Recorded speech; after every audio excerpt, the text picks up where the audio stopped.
The corridor was never meant to echo.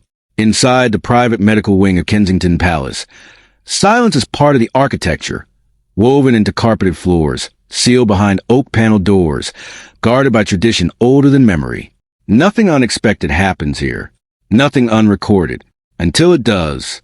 An 8-year-old princess sits beneath warm chandelier light, her feet barely grazing the edge of a leather bench. A nurse stands before her, syringe poised, posture steady, almost too steady. Behind them, a father watches, not as heir to a throne, not as future sovereign, but as something far more instinctive. A parent. What happened in the next 3 seconds would fracture more than glass. It would expose a vulnerability no royal protocol had prepared for, the possibility that the threat was not outside the palace gates, but already inside them. Because when Prince William struck the syringe in the nurse's hand, shattering it against marble, he wasn't defying procedure. He was defying trust. And as the liquid spread across the palace floor, so did a single, terrifying question. Who ordered it?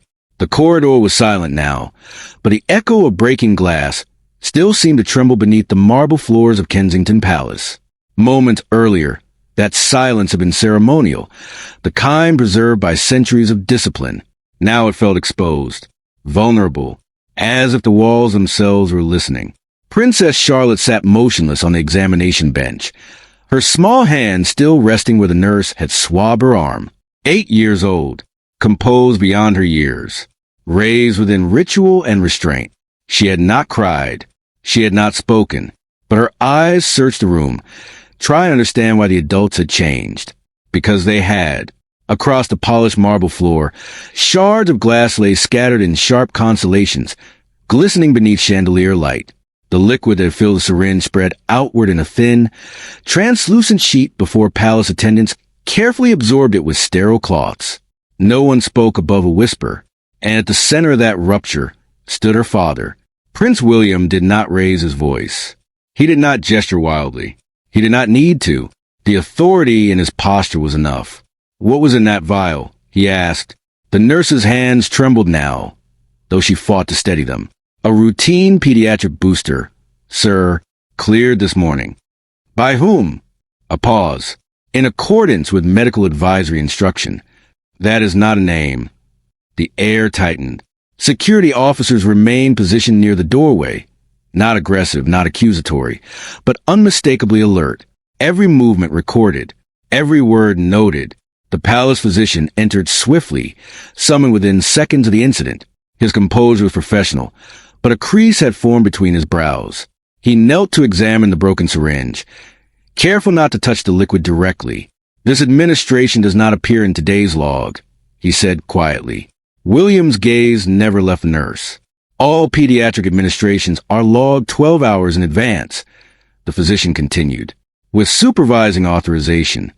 Then check again, William replied. A tablet was produced. Digital records scrolled. Names, timestamps, authorization codes. Nothing. No scheduled injection. No supervising signature. No entry within the Royal Medical Ledger. Charlotte's voice finally broke the silence.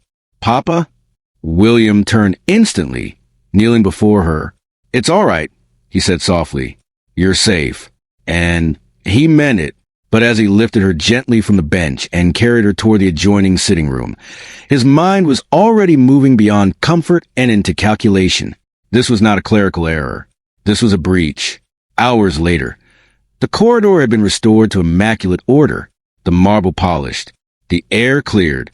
To an outsider, nothing had occurred, but behind closed oak doors, an internal review had begun.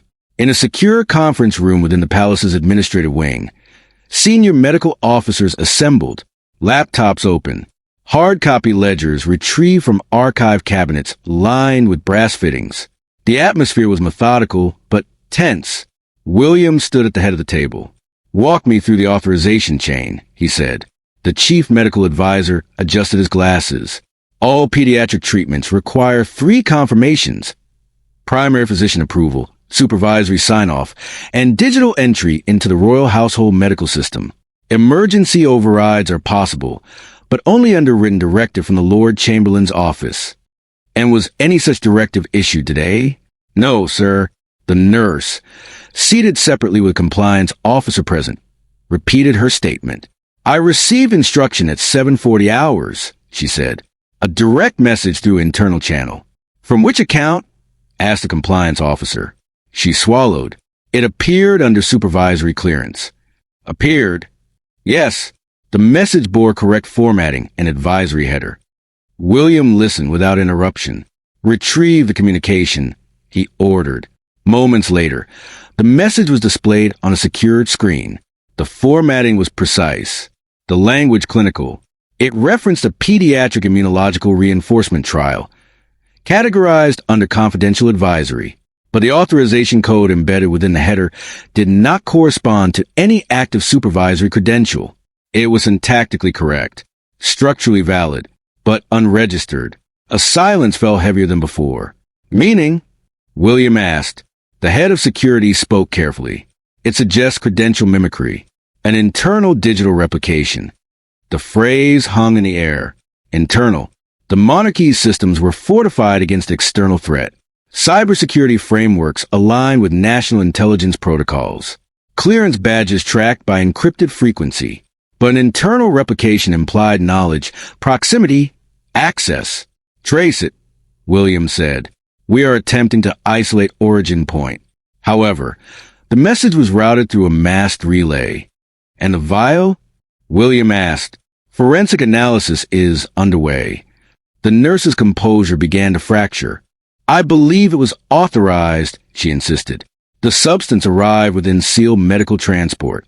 Documentation included. Documentation signed by whom? William pressed. Another pause. There was no physical signature. Only digital confirmation. The room shifted subtly. Trust within royal walls is not casual. It is inherited, institutional, ritualized. But now that trust was under audit. By evening, preliminary lab results returned.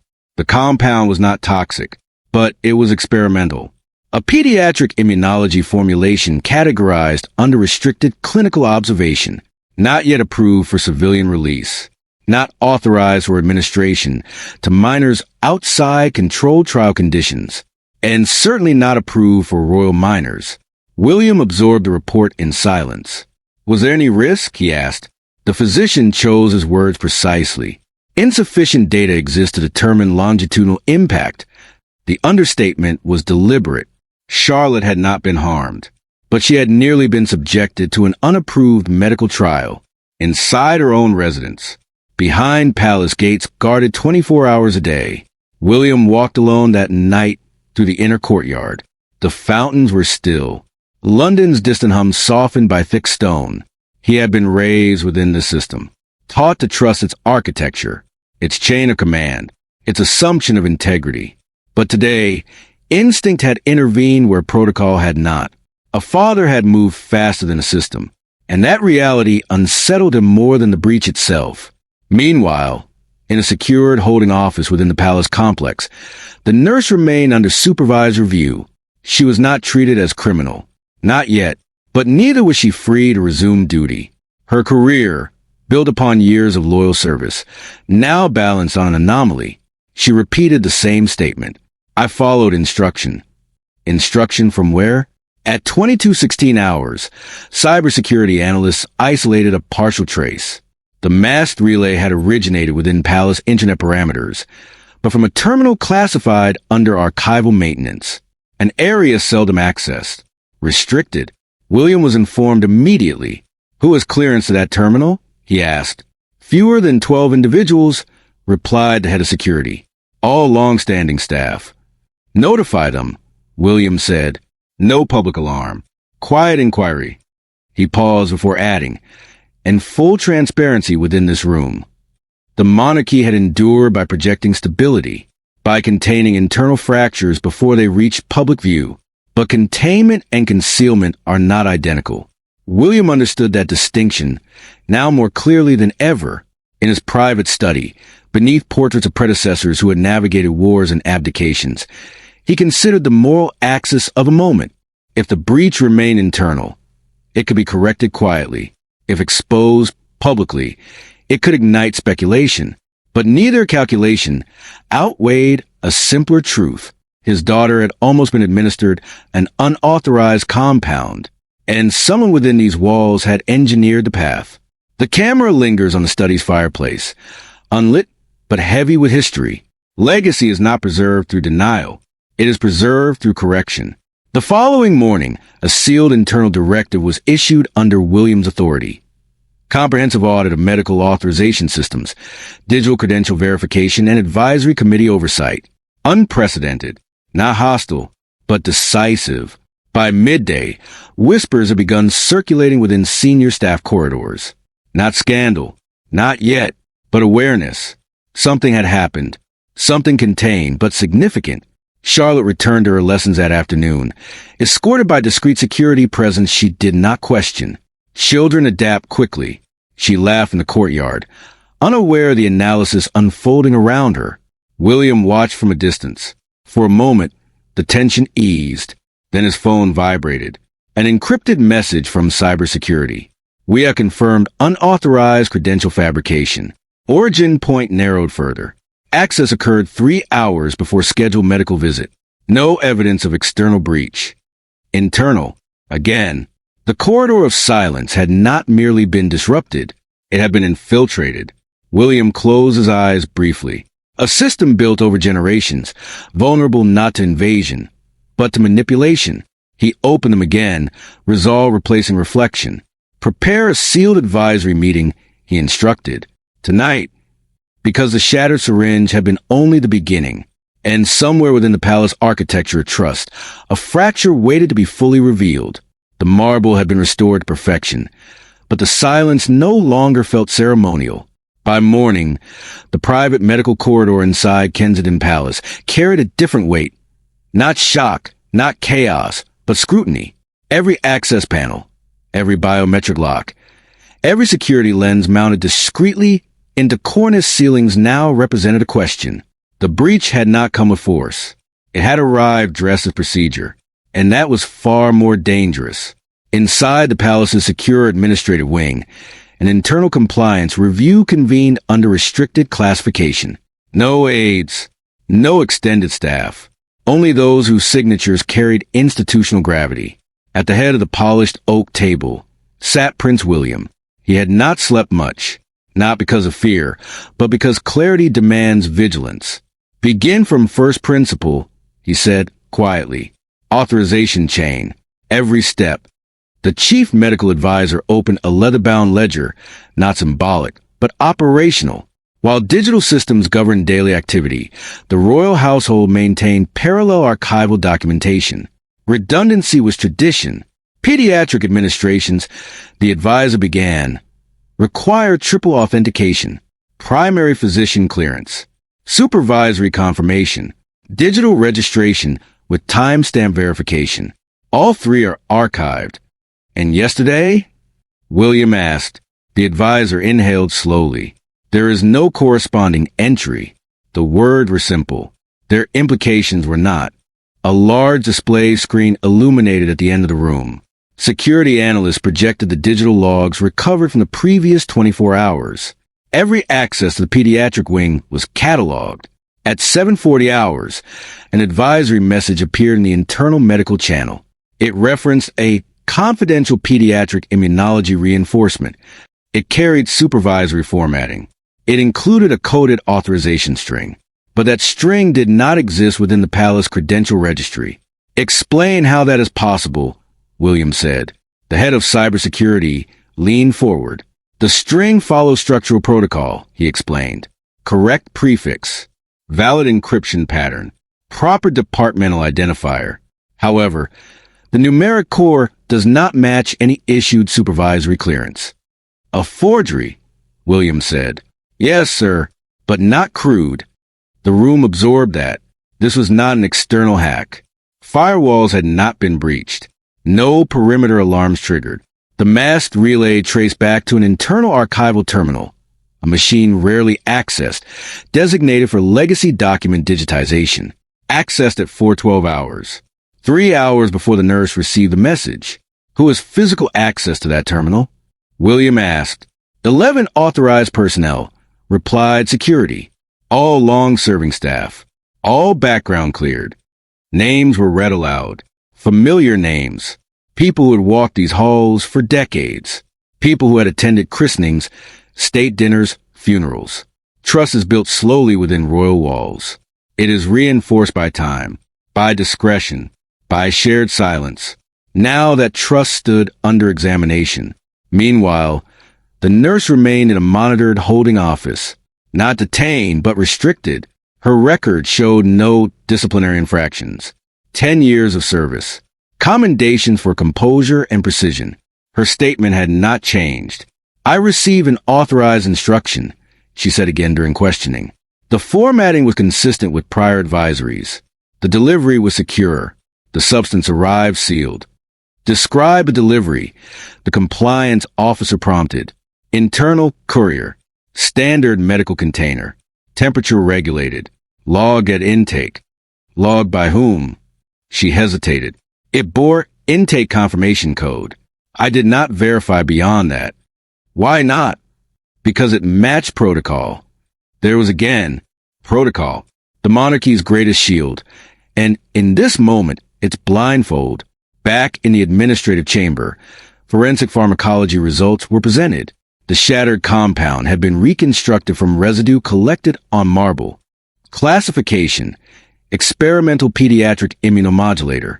Status, under limited clinical review within restricted medical research frameworks. Authorization, not approved for administration outside controlled trial environments. Is it harmful? William asked. The chief physician answered carefully. Insufficient longitudinal data exists. It is not classified as toxic.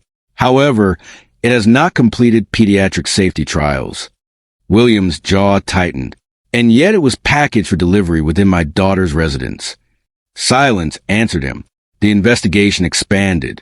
Hours later, analysts uncovered an anomaly within badge access logs. At 4:07 hours, minutes before the archival terminal was accessed, a temporary clearance badge had been activated under emergency override parameters. Emergency overrides required dual authentication, but the second authentication field was blank. Explain that, William said. The head of security exhaled. It suggests either system corruption or deliberate bypass using legacy access privileges. Legacy privileges.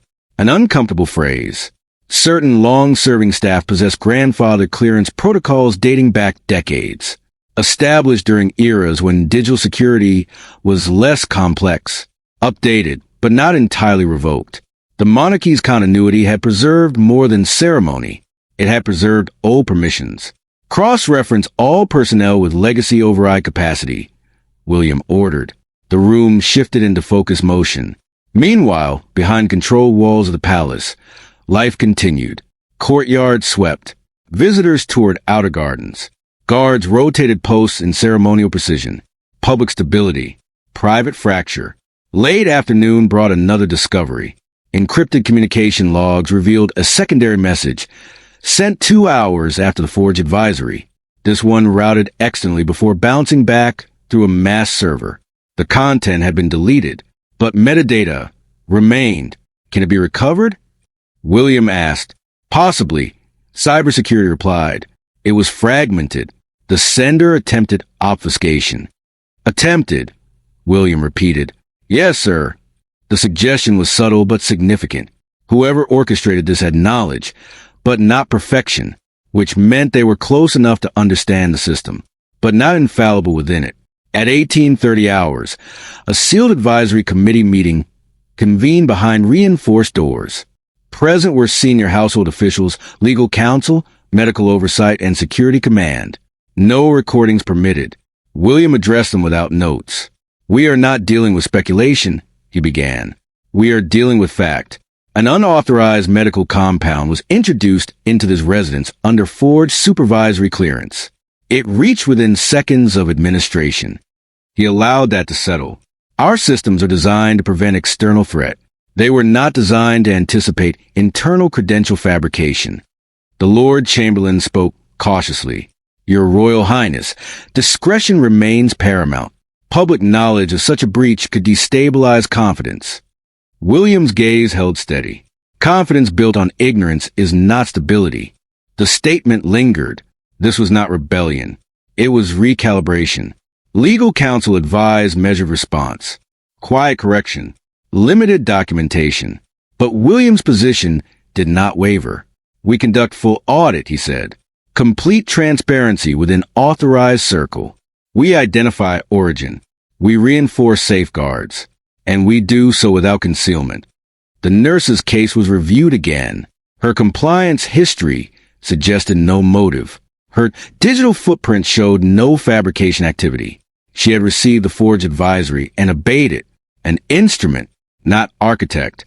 By midnight, cybersecurity isolated the origin of the emergency override badge activation. It had been triggered from a secondary device, not the archival terminal itself, but a portable console used during renovation projects.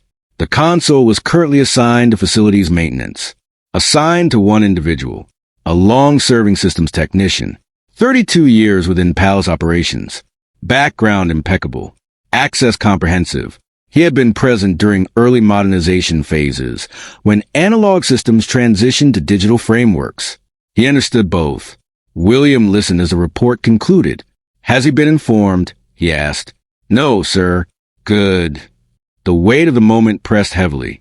Not accusation, but realization. Internal threat is rarely theatrical. It is procedural. It hides behind routine. At 1:15 hours, William stood alone once more in the medical corridor.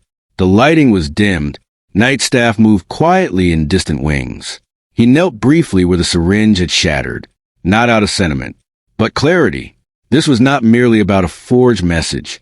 It was about structural assumption that longevity equaled loyalty beyond scrutiny. The monarchy had survived precisely because it adapted. Now it would adapt again. In a secure holding office, security prepared to invite the technician for questioning under compliance review. Not arrest. Not accusation. Procedure. Measured. At 2:03 hours, cybersecurity delivered final reconstruction of the deleted secondary message. Fragmented text displayed across the secure screen. Authorization must remain untraceable. Pediatric classification ensures limited oversight. Proceed before review cycle. The room fell still. This was no clerical misstep. It was deliberate, not malicious in tone. Strategic, calculated. William absorbed the fragments. Proceed before review cycle, which meant the sender anticipated oversight tightening soon, which meant this was premeditated and time-sensitive. He straightened slowly. Tomorrow, he said quietly, we widen the scope. Because a ledger without a signature was not merely missing ink. It was missing accountability. And somewhere within the palace's layered hierarchy, someone had believed procedure could be manipulated without consequence. They were wrong. The morning sun filtered to the tall sash windows of Kensington Palace, falling across the polished floors of the inner council chamber. Outside, the palace gardens glimmered with dew, and London moved on, unaware of the storm brewing within walls that had withstood centuries of history. Inside, the tension was palpable. A sealed meeting convened behind oak doors reinforced with brass and security protocols. Senior household officials, legal counsel, medical advisors, and security command gathered in deliberate silence. No aides, no observers, only those whose presence mattered, because what was at stake was not just procedure, but moral duty. Prince William stood at the head of the room, hands resting lightly on the table, voice measured yet commanding. We are here not to assign blame, but to understand how a breach of this magnitude could occur under our watch, he began. The chief medical advisor shifted, adjusting glasses. Your Royal Highness. The nurse followed protocol as she understood it. She received a message formatted under supervisory standards. She administered the substance without malicious intent. William's gaze sharpened. Intent does not absolve negligence. She acted on instruction, yes, but instruction that came from nowhere recognizable. A chain broken at the source. Who is responsible for authorizing this? Who can confirm it? No one answered immediately. The room thickened with tension. Tradition had always demanded deference to hierarchy. Orders flowed downward. Accountability flowed laterally, rarely upward. But this time, hierarchy had failed. The palace itself had faltered. A murmur rippled across the room. Legal counsel interjected carefully. Your Highness, historically, confidentiality and discretion have allowed the crown to manage sensitive matters internally. Public exposure is avoided to protect the monarchy's reputation. William shook his head slowly. Reputation cannot supersede responsibility. The crown's strength comes from integrity, not silence. And right now, integrity has been compromised. The nurse, seated separately, repeated her statement in measured tones. I was instructed. I believed it was approved. I only followed the message as delivered. The statement hung in the room like smoke. Everyone heard it. Few understood its implications fully. The system had been manipulated. The internal protocols, those carefully maintained over decades, had been bypassed not with malice, but with precision. Someone had exploited trust. Hours passed in methodical review. Communication records, archival logs, and digital timestamps were scrutinized line by line. A pattern emerged. The substance administered to Charlotte was not part of standard pediatric protocol. It was experimental, classified under confidential pediatric immunology trials, unapproved for minors outside controlled clinical study. The realization struck quietly but with immense weight. The palace, symbol of continuity, of measured order, had become the setting for an experiment conducted without consent, without oversight, without acknowledgement. William's voice was calm, almost chilling. We are not dealing with clerical error. This is premeditated deviation from duty. Someone within these walls believed procedure could be manipulated. Someone assumed trust would remain unquestioned. Senior advisors exchanged uneasy glances. Tradition had always protected them. Orders flowed from the top, reviewed and confirmed. Deviation was almost unthinkable. Yet here it was. The moral fracture had appeared, subtle yet undeniable. Minutes turned into hours as the meeting progressed. The nurse could not name the author of the instruction. Digital forensics traced the message to an internal server, yet no active credential matched the authorization code embedded in the advisory. The system had been exploited with intimate knowledge of its structure. Then the question, William said slowly, is not just who sent it. The question is why, and for what purpose. An assistant projected a series of encrypted communications recovered from internal archives. One message, composed weeks prior, referenced restricted pediatric protocol evaluation and included instructions ensuring minimal traceability. The handwriting, or, in this case, the digital signature, could not be attributed to anyone present in the room. William absorbed the details. Each new revelation layered distrust over assumption. Each procedural anomaly hinted at intention. This was no accident. He paused, considering the broader implications. The monarchy had long balanced secrecy and accountability. Tradition demanded silence in matters too sensitive for public discourse. But when the welfare of a child was at stake, when protocol failed in real time, tradition became inadequate. Prepare a sealed advisory report, he ordered. We must confront the reality of internal vulnerability. The palace is a fortress against the world, but it cannot ignore what comes from within. The room remained quiet. Security officers, legal counsel, and medical staff understood the gravity. Loyalty was no longer automatic. Allegiances would be tested. Moral clarity would weigh heavier than ceremonial obedience. Hours later, forensic analysis of the experimental substance confirmed its classification. Highly restricted, confidential, unapproved. Administrators understood immediately that the potential fallout was not limited to Charlotte's administration. Any further attempt to replicate or conceal would expose systemic weaknesses, historical, procedural, and ethical. William reflected briefly on his role, not as a prince commanding protocol, not as a symbolic figurehead, but as a father, and as an inheritor of a system that had once failed to anticipate deviation from within. His instincts had prevented immediate harm. Now his duty was to repair the breach, to understand not just a method, but the intent behind it. By evening, the meeting concluded with actionable directives, full internal audit, credential verification, and procedural reinforcement. A preliminary inquiry would question staff with access to legacy systems and emergency overrides. The palace would remain operational, but the internal atmosphere had shifted. Suspicion lingered behind doors that once promised security. In a quiet moment alone, William stood the corridor where the syringe had shattered, reflecting on the delicate balance between obedience and accountability. The nurse was an instrument, not an architect. The palace's ancient procedures had been manipulated with subtle expertise, and the moral fracture had become undeniable. When protocol fails, instinct must intervene. The meeting closed, but the implications remained unresolved. The Crown faced a choice: maintain stability by suppressing the findings or uphold transparency, risking institutional reputation but preserving moral authority. William's decision was clear, even if the consequences were not yet visible. The next move would define the line between duty to the institution and duty to the innocent. The palace corridors were quieter than usual that evening, though not silent.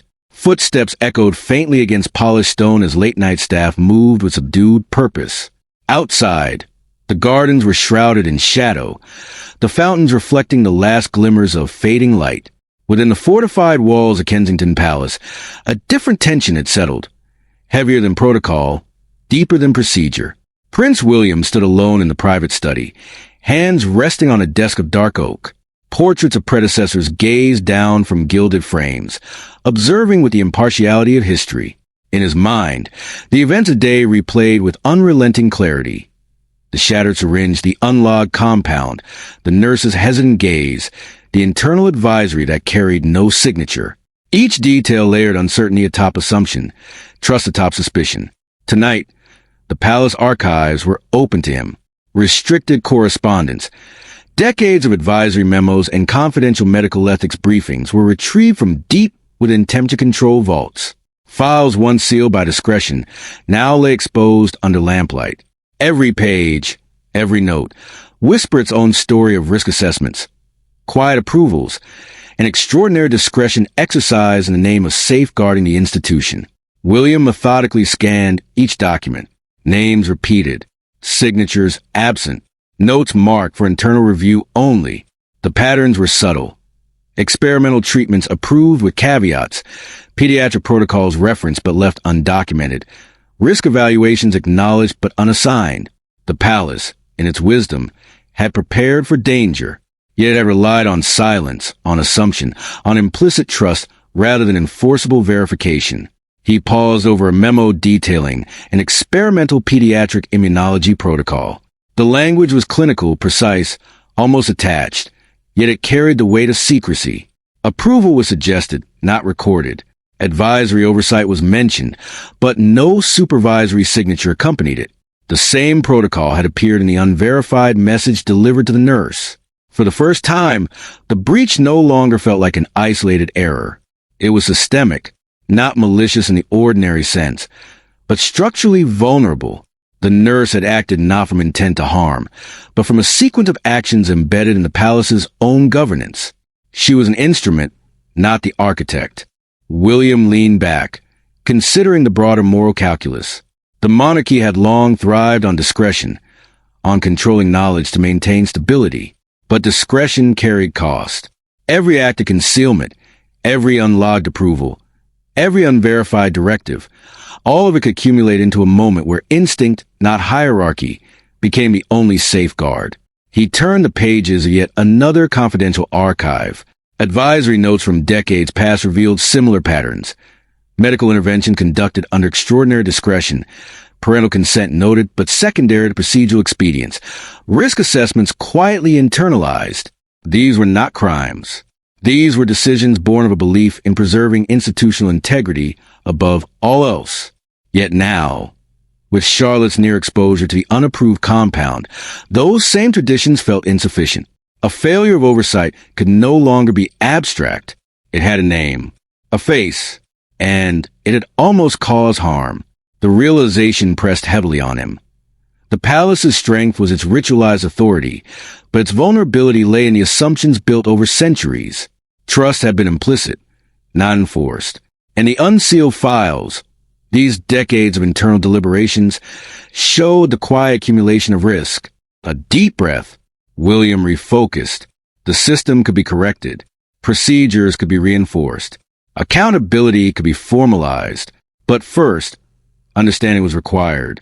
Every unsealed file, every archival note would be read, analyzed, and cross-referenced against modern protocols. Nothing could be left to assumption. By midnight, a plan had begun to take shape. An independent review would be initiated, unprecedented in palace medical governance. Not punitive, but investigative, objective, comprehensive. Every advisory, every authorization, every digital log, every archival note would be scrutinized. The review would transcend hierarchy, tradition, and even discretion. William paused by the window, looking down into the gardens where shadows danced across hedgerows. The fountains whispered with gentle persistence. He considered the nurse, the staff, the palace systems, and the fragile line between trust and oversight.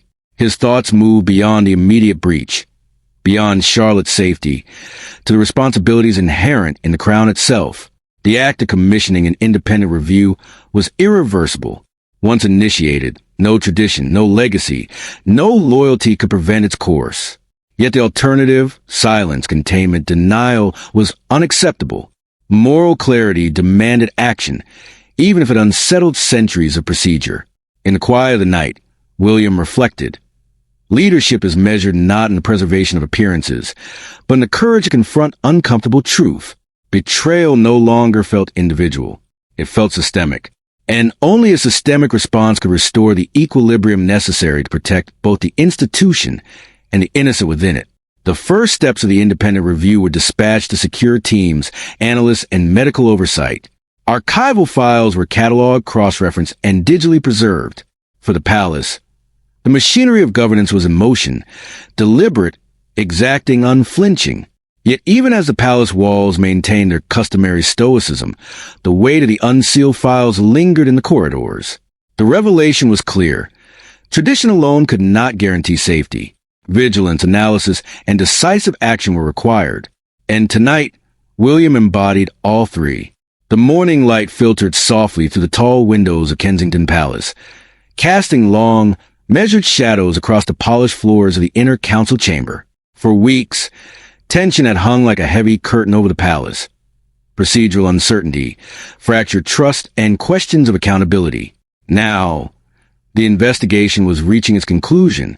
Prince William stood at the head of the room, surrounded by senior household officials, legal counsel, medical advisors, and security command. The independent review, unprecedented in scope, had methodically examined every document, every digital log, every advisory, and every personnel record related to the incident with Princess Charlotte. The palace had been dissected, layer by layer, until the breach was fully understood. The investigation has concluded, William began, voice calm yet resolute. We have identified procedural failure. Unauthorized experimentation was proposed and administered without supervisory oversight. Digital authorizations were fabricated. Emergency overrides were misused. A brief silence followed, heavy with comprehension. Even in the palace's centuries of tradition, this was remarkable. The conclusions confirmed what William had suspected. The breach was not an accident, nor the result of malice from the nurse. It was a consequence of structural vulnerability, procedural assumption, and the quiet manipulation of legacy systems. However, William continued, the nurse did not act with ill intent. She followed instructions as they appear to be authorized. She will be held accountable for compliance violations, but she is not culpable of deliberate harm.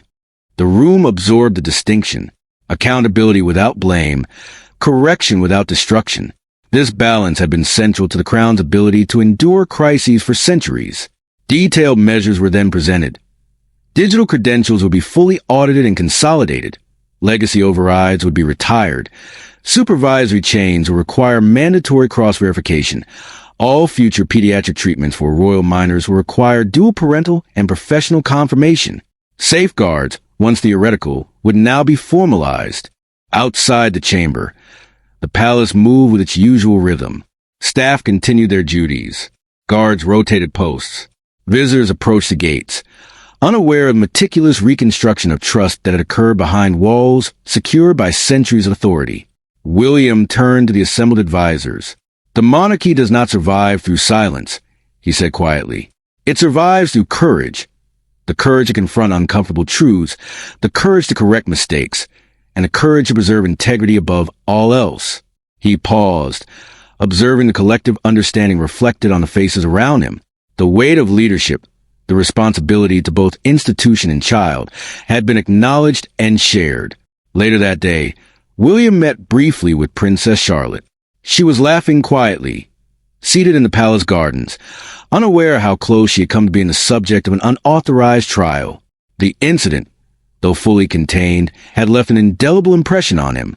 Every procedural adjustment, every reform initiated, existed to ensure that such a moment could never happen again. The nurse, under monitored supervision, resumed limited duties. She had been cleared of malicious intent, yet held responsible for compliance failures. Her presence within the palace now symbolized correction, not punishment. The system once exploited had been fortified. William returned to the council chamber one last time that evening. Documents were filed, electronic records encrypted, and the palace system set to new standards of accountability. Tradition had adapted without collapse. Authority had been reinforced without fear. The crown had endured. As he stepped onto the balcony overlooking the palace gardens, William absorbed quiet, controlled rhythm of the estate. Each fountain ripple, each rustle of leaves, and each distant footstep reinforced the lesson learned.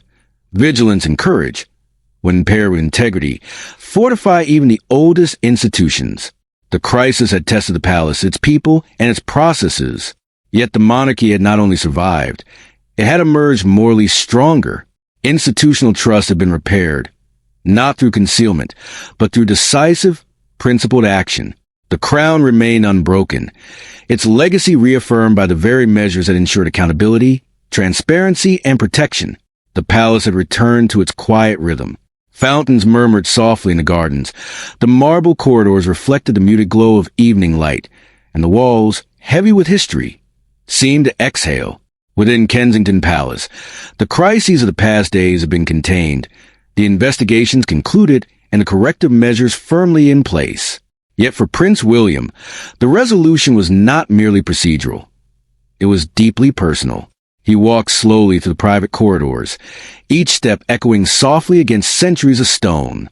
Portraits of monarchs past watched silently, their painted eyes seeming to measure him not as a prince, not as heir to a throne, but as a guardian, a father entrusted with the safety of those who could not yet understand the way to power. In the gardens, Princess Charlotte ran freely, laughter spilling over the manicured hedges, sunlight catching in her hair. She had emerged unharmed, untouched by the near breach that had gripped the palace in tension. To her, the day had been ordinary, filled with lessons and games. Yet for William, the event had become emblematic, a reminder that leadership is measured not in authority, but in the courage to act when instinct and responsibility converge. He paused by the edge of the fountain, the water catching the twilight in delicate reflections. The moral of the days past crystallized in the quiet. Institutions endure, but they are only as strong as the individuals willing to confront imperfection. Tradition must evolve. Silence cannot be the default, and guardianship, the most ancient of royal duties, often demand a vigilance that extends beyond ceremonial command. William reflected on the balance he had been forced to strike. Father and prince, protector and heir, instinct and protocol.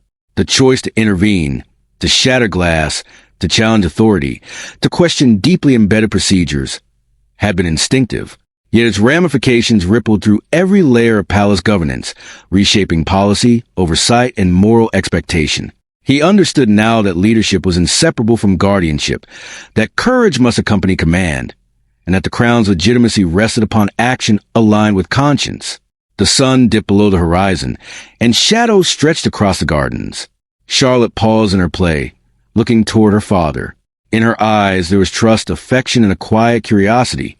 She could not know the magnitude of what had occurred, nor the systems that had protected her in ways unseen. But William knew. He had acted not as a figurehead, not as a representative of tradition, but as a father ensuring the safety and innocence of a child. The palace returned to night. Staff moved quietly along familiar routes. Guards maintained their posts with ceremonial precision. And William, standing alone in the courtyard, felt the weight of both legacy and duty settle around him. in this stillness. He understood that leadership was not measured solely by history or protocol, but by the courage to act decisively when circumstances demand, and by the wisdom to shape institutions that protect those who cannot protect themselves. Tomorrow, the palace would awaken to its familiar rhythm. Lessons would be integrated, systems fortified, trust rebuilt. And yet, the echo of the days past, the corridors, the unsealed files, the shattered glass, would remain a quiet reminder that instinct, conscience, and courage are as critical to a monarch as tradition and law. Prince William watched Charlotte disappear behind the hedges, her laughter fading into the distance. He inhaled deeply, embracing the duality of his role. Father and prince, protector and heir, guardian of both family and institution. In that moment, he understood fully. The crown stands unbroken not through silence, not through ceremony, but through the steadfast courage of those who place duty alongside love and principle alongside instinct. And as the palace settled into night, one question lingered quietly, almost imperceptibly. What other secrets, long buried within the walls of tradition, awaited discovery, waiting for the courage of a guardian to reveal them?